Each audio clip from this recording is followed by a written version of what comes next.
Hello everyone, this is Darth Sid from the FX Sabers forum, and this is my informational video on the MPP Microflash 3-cell flash gun, which is utilized by Lucasfilm as the lightsaber prop for Darth Vader in Star Wars A New Hope and Star Wars The Empire Strikes Back.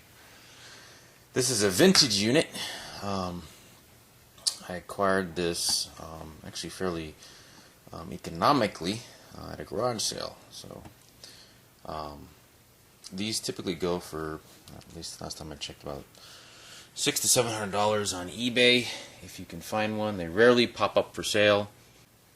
It's a fairly complete hilt. The only thing it was lacking was the actual flash shroud that they typically have, which is typically inserted into these holes right here. It's actually a very nice unit.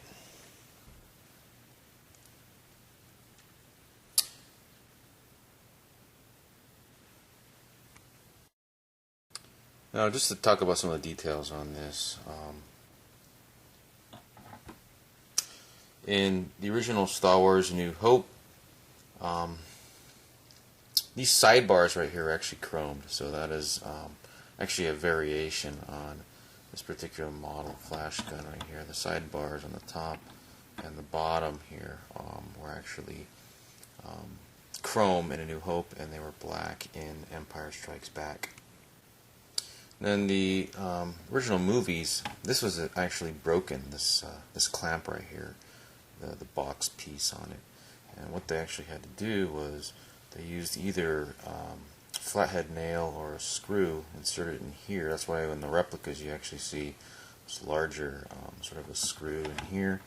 And what they did was they actually just glued the clamp lever on the screw itself instead of having this threaded pin, which actually connects through and actually is used to tighten the clamp so it doesn't move.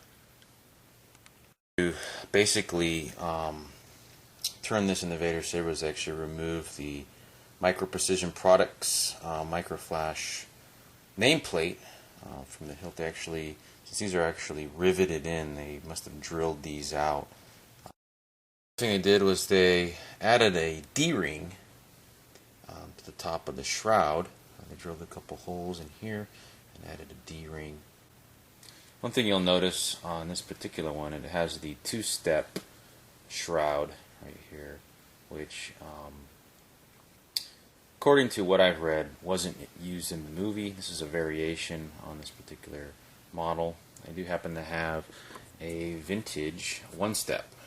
The only issue with this one-step is it runs a little looser. This one also has the D-ring drilled into the angled area right beneath the thumb screw. Basically what you do to confirm it is you unscrew the thumb screw, pull the shroud off, and there is a serial number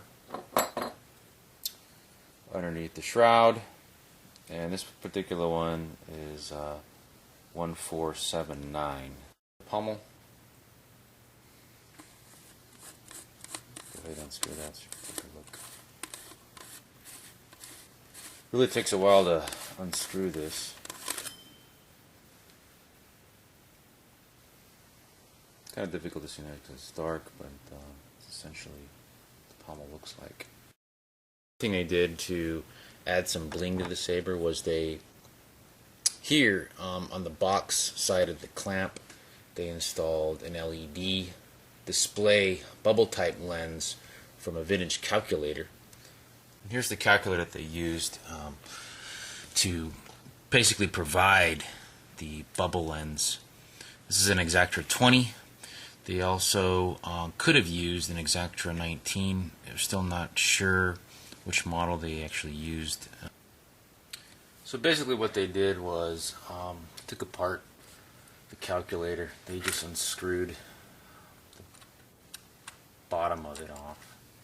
Let's go ahead and show you what they did to extract the LED lens. The actual lens, you can kind of see it inside here. It's a 7 bubble strip lens which is the correct type.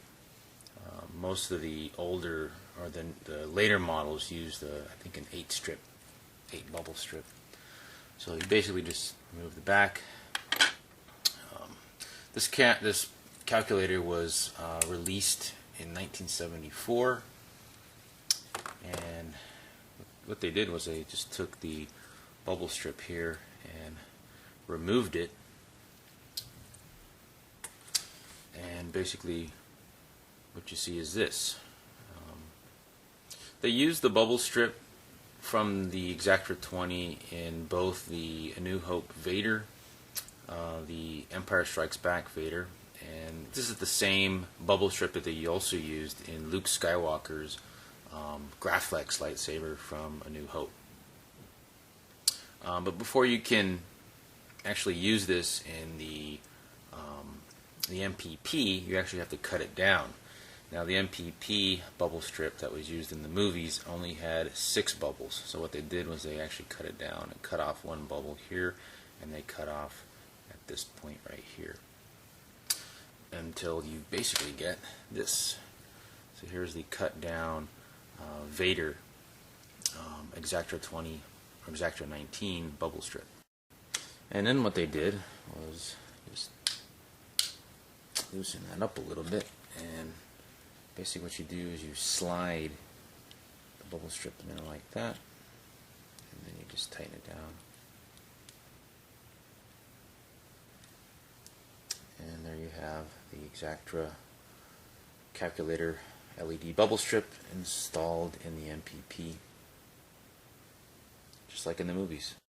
To finish off the saber, the Lucasfilm prop makers installed, for the A New Hope version at least, installed 7 of these T-track grips to the very bottom part of the flash gun. In Empire Strikes Back, they used 6 of these. Now, the exact material that these originated from is yet to be determined, but it is said that either hard plastic or rubber T-track from old cupboards or sliding doors from back in the 1970s was used. And just some up-close details on this particular hilt. You can see that it has a few stamped letters. This S right here still retains the red inner paint. There's an E that's stamped right here between these 2 holes right here, and another E stamped on the side. Looks like there's a B stamped on this right here.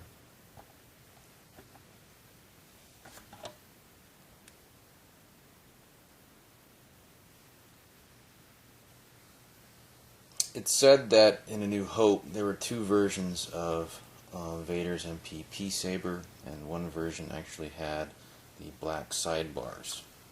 It was seen maybe once in the movie, and I believe it was the Princess Leia interrogation scene. And here's the vintage MPP side by side with a vintage Graflex 3-cell flash gun, just for comparison purposes. Now the bubble strips installed on these, you can see the difference between what they had to do to get the bubble strip on the MPP. This has the 6 bubbles, cut down the 6, and this retains the 7 bubbles from the LED lens.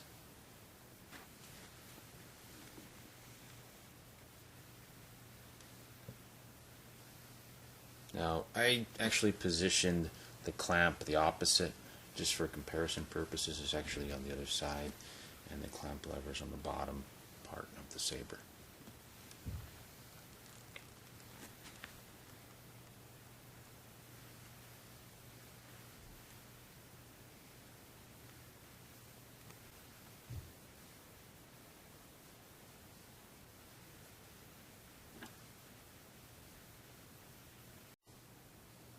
Here's the underneath of each saber.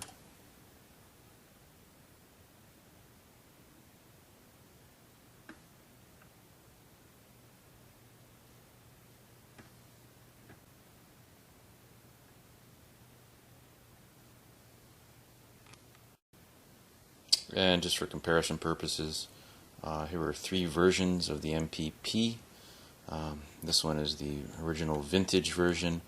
I went ahead and replaced the shroud with the more movie accurate, screen accurate single step version with the D-ring installed. This version is a replica from Park Sabers. A very cleaner version, obviously. One thing you'll notice right off the bat is the shroud is very smooth. It does not have the textured appearance of the original vintage version, which is also on the 2-step version as well. It's a very smooth surface. But for the most part, it's almost identical. This one actually has the rubber T-track grips installed. The main difference, I think, between the replica and the vintage version, besides the shroud, is the pommel itself. This is very rounded here at the end, and on the you can barely tell, but there's actually a little groove in there, a little track in there on the very outermost part of the pommel. Other than that, these are almost identical. One thing you'll notice is on the sidebars, these are angled. Okay, these are angled here, versus on the replica, these are not angled. So this is a perfect rectangle, and this is more of a trapezoid. The T-track or the sidebars here are on the vintage. And this version over here is a Force FX Vader hilt. This one has the inaccurate 6 grips on here, this being a New Hope version. It's actually also a fairly decent representation of the MPP. The shroud has a little bit more of that textured appearance to it. You'll notice right off the bat that the D-ring on the replica here, provided by Parks, is much smaller than the D-rings that appear on the Force FX version, and also the D-ring that's been installed in this vintage shroud right here.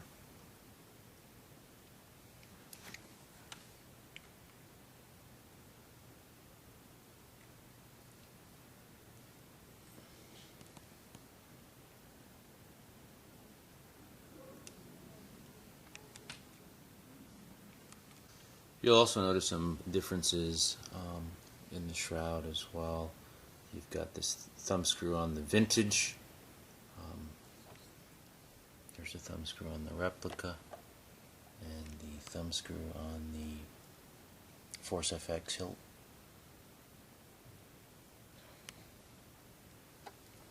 There's subtle differences here and there. You'll also notice that on the Force FX version, it has the more movie accurate chrome sidebars on the clamp box. And I mentioned before that they had inserted a screw or a nail, a flathead nail underneath here, versus what you have on the replica. You just have the bottom part of the threaded end, as well as on the vintage. Here you see the under part of each of the different hilts. I haven't noticed very much of a difference on the nameplate, the MPP nameplate, between the replica and the vintage, as being the replica right here. It's almost identical, even the finish. This appears a little bit darker, actually, because the vintage is much older, has lost sort of its luster there. You'll notice also that on the replica, they went ahead and did not include the red paint on the S. They did on the Force FX version, however. And here's the vintage. Now, each of these shrouds does have the single step, including the replica and also the Force FX version. One thing to note on the the grips that they installed on the replica and the Force FX version was that the grips here, as you'll notice, sort of flare up at the end because of the pommel. I actually prefer the way they did it on the Force FX version, where they actually sectioned a little piece out just underneath this portion right here, as you can see it, in order to fit that in there so it's a little bit more flush. So that actually looks pretty good. And removing the shroud so you can see the serial number stamp. Removing the shroud on the replica, there is no serial number stamp.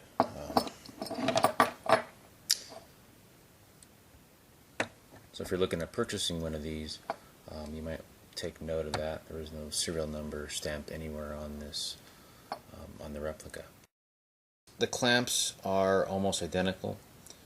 Here on the Vintage, the pin is a little bit smaller than the one that they used on the replica. You'll see that's a little smaller. Here's the replica clamp, and here's the Vintage clamp. You'll notice on the Vintage, there's the pin itself doesn't protrude hardly at all. While on the Vintage, or on the replica rather, it protrudes quite a bit. And that is my informational comparison video for the MPP Flashgun. Thanks for watching.